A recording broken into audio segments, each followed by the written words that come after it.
taken some wire, we put it into the heat of a Bunsen burner. And the Bunsen burner burns at about 800 degrees C at its hot point in the blue flame, right? Yeah. So, specifically, what did we observe going on? The change Come on, guys. Because I know like the copper oxidized, and that's why it had the green flame at the top. Yeah.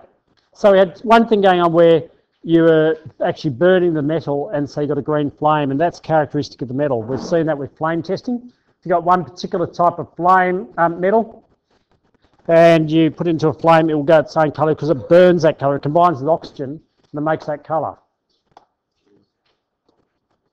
Right.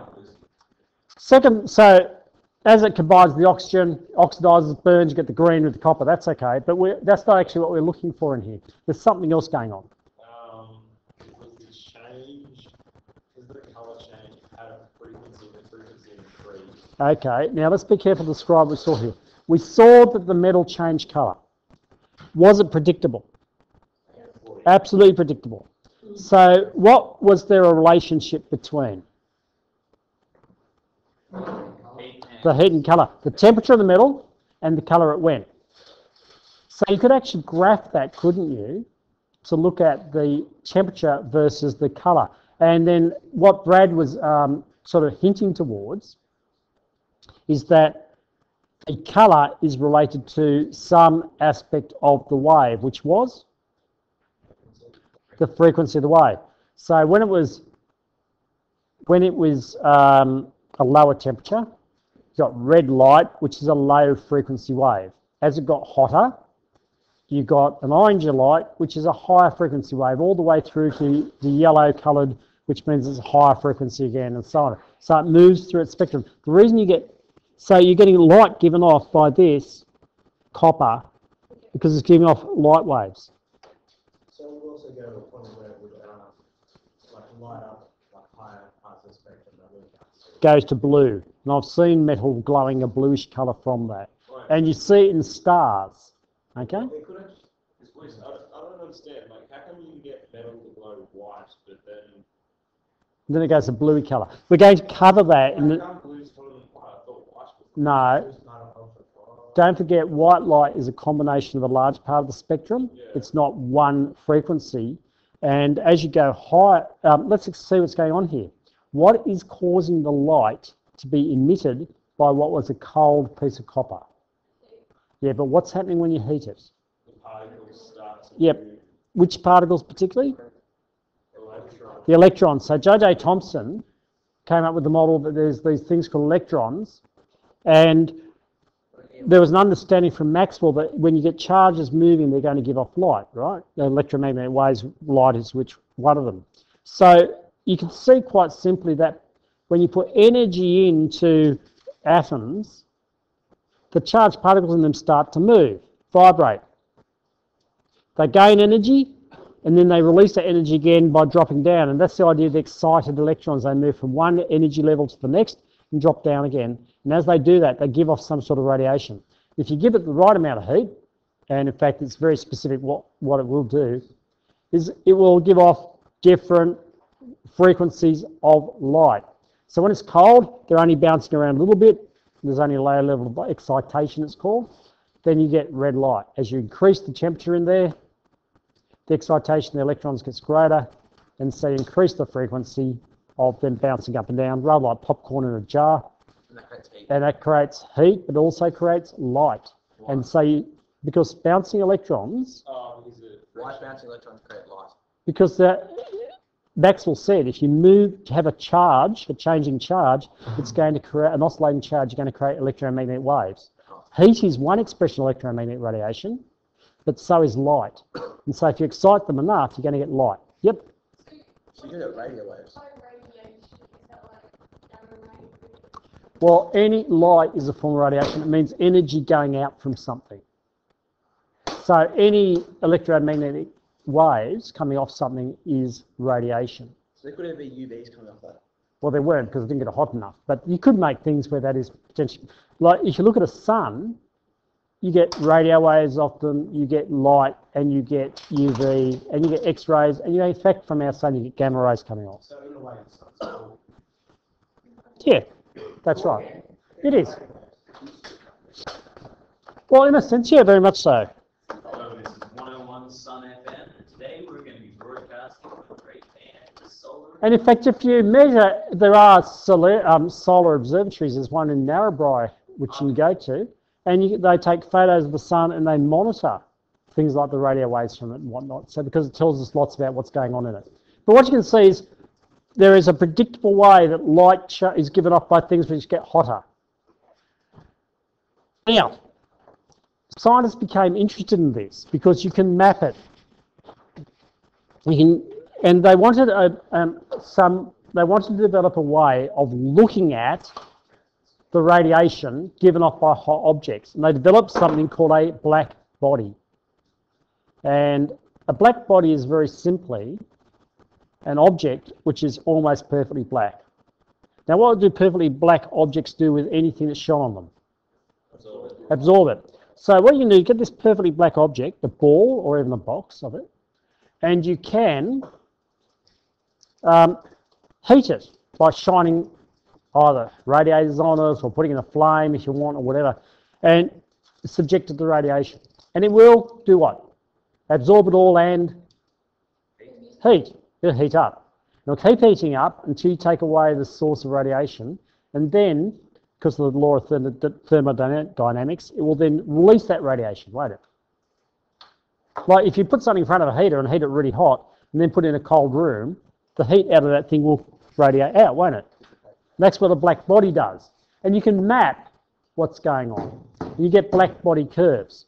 Now, before I talk about the black body curves, you need to know that they actually made these devices, black bodies, and actually tested them. And they use something called soot black. If you build a very, very strong fire and you get pure ash at the bottom of it made out of carbon, have you seen that goes very black? You can actually purify that and you get very, very pure carbon and mould it and make a black body out of it, which absorbs 99.98% of the radiation that shines on it. Yeah, exactly. And so it's a very, very good black body.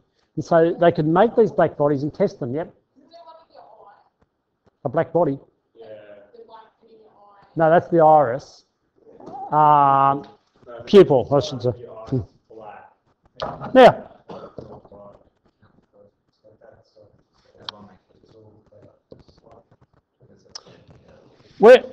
the reason we're talking about this is because there's a number of different parts of science which come together to bring us understanding something.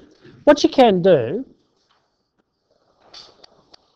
is you can measure the amount of energy versus the wavelength being emitted by a body, right? So you get a black body, you heat it up to about, say, 300 degrees K. You sit in a room and you measure the radiation that's coming off it, and you map it. And so what you might find is that you have a spectrum. That's the red end, that's the blue end, and that's visible light in the middle. No, it's not. That's all visible light, what I'm saying. That's yellow in the middle. And with this, actually, let's do it the other way around, make it easy on myself. Let's have the blue end up that end. Let's have the yellow in the middle and have the red down that end. So when you heat it a small amount, which part of the spectrum is most energy in? Whereabouts? What colour is it? Yeah, it's reddish colour. So most of it's up here, and you get a curve that does something like this. Right? If you heat it up a bit more, it goes a little bit that way, doesn't it? So you get another curve. So if it goes hotter, it'll do something like that. And then if you go hotter, it'll start doing that, won't it? Yeah, we do this in cosmic energy. We did do it in cosmic energy. Good. Remember I highlighted that was an important thing to look and know about? So what are those bands? What are those things? That's where how much of each type of frequency of electromagnetic radiation is appearing. So this one, most of it's in the red area. What is that? Well, that's for a 300 degree K. Also, do you heat something up to 300 degrees? Yes, you'll get most of the light coming off in the red. Yeah. If you heat it a bit more, it'll move back towards yellow. If you heat it a bit more, it goes more towards yellow. But if you do 6,000, Because we're about 300 degrees K. 6,000 is going to do this. 0 Kelvin is absolutely 0 fire. 6,000 is about there. That's why we've got a yellow sun, etc. Now, those curves created a huge problem for science. Wow. Absolutely huge problem for them. Because in classical theory, what it says is that as you add energy to the black body, it starts off glowing red, then it goes orange, and then yellow, and then a whitish colour, and then it goes blue. If you heat it more, what should it do? It'll keep going to ultraviolet. You keep going up to UV, and then you heat it more, it should go to... Right, and why? Because the waves are getting more energetic, and you should get very big waves, very high frequency and whatnot.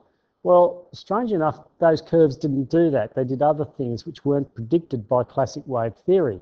And so you had this curve, which they could observe and measure, but they couldn't make sense of what was going on. Just quickly, is that insulated? Sorry. The handout I gave you earlier this morning, which talks about this problem with light and about these curves and explains about the black box radiators and whatnot. There were lots of scientists had a go at trying to write the maths to work out what those curves meant using classical theory. There's a fellow by the name of Vine. Vine was a German scientist, and he managed to work out maths that worked for one part of the spectrum, at lower temperature I think it was, but not when you start getting higher frequency. There's a fellow called Lord Rayleigh. He managed to work it out the other way. He'd get the high frequency bit to work, but not the low. I think that's the way around it was, but what you got to work out is these two scientists tried to make the maths to make it work, and they couldn't. Didn't work. Classical theory didn't work at all. So along came a fellow called Max Planck. Max Planck. Is that where it comes from? Planck? Yes, that's where it was measured from. Planck, a German scientist, compatriot with Einstein, a fellow that was quite controversial in some ways. But he started looking at this problem and came up with a solution which was going to revolutionise science and which he didn't particularly totally believe in. Now, before we get to that, I want to show you a little summary of this, and you'll get a hint about how revolutionary these ideas are when you see the title of the video. You've actually just covered a large number of dot points in the syllabus very, very quickly in that one video, if you understand them. Would we be able to spend a bit more time on this thing? Absolutely. I'm not going to just do that and then go on. So, because there's so many ideas there. But the point is that they're showing is that Max Planck, or Planck, came along and did some mathematical work on it and worked out a formula which explained the curves that you had. But there was a problem for people, and even for Planck. First problem is that they used to think, well, we know that the amount of energy in a wave is not associated normally with its frequency, but with its amplitude. Remember us talking about that? The size of a wave is related to its amplitude. But Planck's equation, E, the amount of energy in a wave, is equal to some number times the Planck constant times the frequency of the wave, means the energy is related to the frequency. That went against the idea of classical physics. The other thing that Planck realised was it meant that his energies were quantized. They couldn't come out as continuous waves, they had to come out as particle-like things, which Einstein had to do some more thinking about later. Planck didn't like that idea particularly, and he theorised what happens is when the energy is released from the object, it would come out as a little particle, and then that particle itself would then transform into a wave, which is what we see. And he thought that was instantaneous and very small. We no longer believe that to be the case. Okay? There's been a change in thinking in that. There's only 4 minutes to go, so I won't get you to do what it was going to do, which is to look at that sheet I gave you today, which comes from the distance education section on this course. And that explains all this in much greater detail, and then we have to sort of get some nice class notes on it. So when we come back tomorrow, I'll do the demonstration I couldn't do today, and then what we'll do is we'll go ahead and do some summary notes on this for you, look at that handout, And then we move on to the photoelectric effect and Einstein's explanation of it. You have to do some computer work for that. Okay.